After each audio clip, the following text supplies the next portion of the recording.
অপ্রদর্শিত অর্থর আমি শুরুতে আপনি আমাকে প্রশ্ন করেছিলেন, বলেছি অপ্রদর্শিত অর্থ বলতে আমি যে ফ্ল্যাটটা 40 লাখ টাকায় দেখাচ্ছি 1 কোটি টাকায় আমি বিক্রি করলাম, ওই 60 লাখ টাকা কিন্তু আমার কাছে অপ্রদর্শিত অর্থ। তাহলে এটা সরকার কি করবে?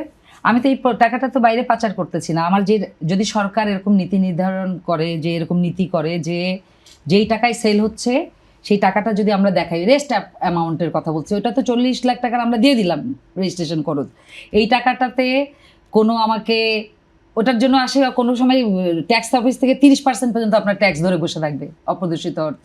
তাহলে কি বললো, টাকাটা তাহলে বাইরে চলে যাবে।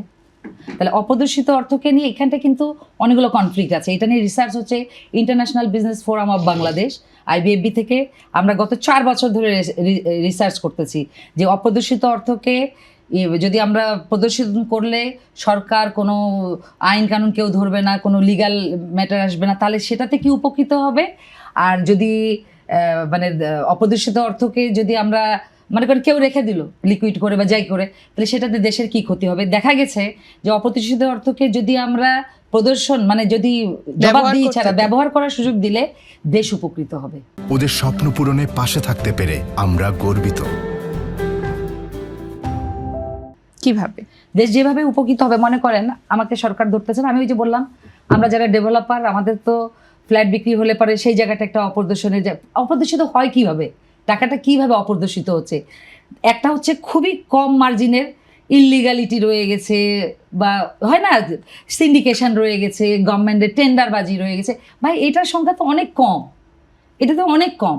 আমি মোটা দাগে মূল জায়গাটা বলছি, যেহেতু রিয়েল এস্টেট সেক্টরের সাথে অন্যান্য ক্ষেত্রে কীভাবে অপ্রদর্শন হয় আমি বলতে পারবো না। আমি যেহেতু রিয়েল এস্টেট সেক্টরের সাথে সম্পৃক্ত, আমাকে যতবার বিপদে পড়তে হয়েছে ট্যাক্স অফিসে, আমাকে বিপদে পড়তে হয়েছে লিগালেতে গিয়ে, আপনার এই অতিরিক্ত টাকাটা আসলো কোথা থেকে। অপ্রদর্শিত টাকা ভাই আমাদের এখানে যে শুধু খালি দেশে হয় তা তো না। আমাকে এখানে এই সাথে আপনার আরেকটা প্রশ্ন হতে হবে, আপনি এর আগে যেটা করেছিলেন প্রবাসীদের, আমরা প্রবাসীদের খালি আপনি ফ্ল্যাট বলতেছেন। আজকে যদি সরকার চাইতো প্রবাসীদেরকে অর্থকে প্রপার ওয়েতে ব্যবহার করার জায়গায়, আমি ব্যক্তিগতভাবে 29 মিলিয়ন সিঙ্গাপুর ডলার নিয়ে এসেছি 2002 থেকে নিয়ে 2006 সাল পর্যন্ত ব্যাংকিং চ্যানেলে। আজকে নিয়ে এসে আমার মতন আরও 20 জনের নাম আমি বলতে পারবো বসে, তারা বিপদে পড়েছে। তাহলে আপনার আগের সাথে এটারও সম্পর্ক আমি বলে দিচ্ছি। দেখেন আমি বিচ্ছিন্নভাবে কথাগুলো, কিন্তু আমি চাই যে এই মেসেজগুলো যাক, এগুলোই প্রতিবন্ধকতা, এগুলোই মার্কেটের সেল না হওয়ার, এটাই হচ্ছে প্রবাসীদেরকে ফ্ল্যাট কেনা এবং প্রবাসীদের ইনভেস্টমেন্ট করার প্রতিবন্ধকতা। তা আপনার অপ্রদর্শিতির সাথে এটাও একটা বড় ফ্যাক্টর। যেমন অপ্রদর্শিত টাকা নিয়ে আমরা বিপদে পড়ি। আমি আপনাকে যেটা বলতেছি একদম এটা রিয়েল জিনিস বলতেছি। আমি জানি না কেউ বলবে কি না এই জিনিসগুলো, কারণ এগুলো বলার রিস্ক। আপনাকে কালকেই একটা কেউ ফোন আসবে, আপনাকে কোথাও দিয়ে ডাক পড়তে পারে। So I don't care. আমি ব্যবসা করি অনেস্টির সাথে এবং আমার নিজের টাকা দিয়ে, আমি কোনো ব্যাংক থেকে 10 টাকাও লোন নাই, আমি বিদেশ থেকে টাকা আনছি। আনার পরে দেখেন কি হচ্ছে, আমরা বিদেশ থেকে রেমিটেন্স দিয়ে নিয়ে আসলাম টাকাটা। কি করলাম, রেমিটেন্সের মাধ্যমে ব্যাংকিং চ্যানেলে আনলাম, বাংলাদেশ ব্যাংকের মাধ্যমে এনে আমি ইনভেস্টমেন্ট করলাম। তাহলে আমি যে ইনভেস্টমেন্ট করলাম, তাহলে আমি এই টাকাটা যেটা নিয়ে আসলাম, মনে করেন উদাহরণ দিলাম 1 মিলিয়ন, তো এই 1 মিলিয়ন টাকা আমার নিতে হবে না, ওই 1 মিলিয়ন তো নিতে হবে। আপনি আনতে পারবেন কিন্তু আপনি নিতে পারবেন না। আচ্ছা, নিতে পারার জায়গাটাও আমি বললাম না। আমরা যে ইনভেস্টমেন্ট করতেছি, তাহলে আমাদের প্রণোদনা দিক। নাসির একটাকে বলতেছিল যেটা আমাদের এই সাথে সম্পৃক্ত, আপনার অপ্রদর্শিতের সাথে সম্পৃক্ত। যেমন আপনার এইটা কিন্তু খুব বড় মেসেজ।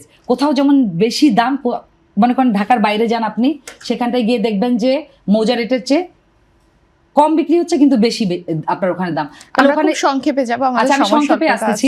তাহলে আপনার অপ্রদর্শিতর সাথে কি কি আপনার প্রতিবন্ধকতা, অপ্রদর্শিত টাকাকে যেমন দিতে হবে, তার সাথে প্রদর্শন করতেছে যারা বিদেশ থেকে নিয়ে এসে হোয়াইট করতেছে, এটা তো অপ্রদর্শিত আমি রাখতেছি না। তাহলে এটাও ওর সাথে সম্পর্ক। আমি আপনার এই মেসেজটা দিতে চাচ্ছি, কারণ আমাদের যারা প্রবাসী ভাইরা রয়ে গেছে, আমার তো রেগুলার যোগাযোগ হচ্ছে, যেহেতু আমার হাজব্যান্ড 45 বছর ধরে সিঙ্গাপুরে থাকেন উনি, তো আমার এই জায়গাগুলোতে সুযোগ রয়ে গেছে কাজ করার। আমি চাই এই জায়গাগুলোতে সহযোগিতা করতে, সেটা প্রবাসীদের বলেন বা এই ক্ষেত্রে বলেন।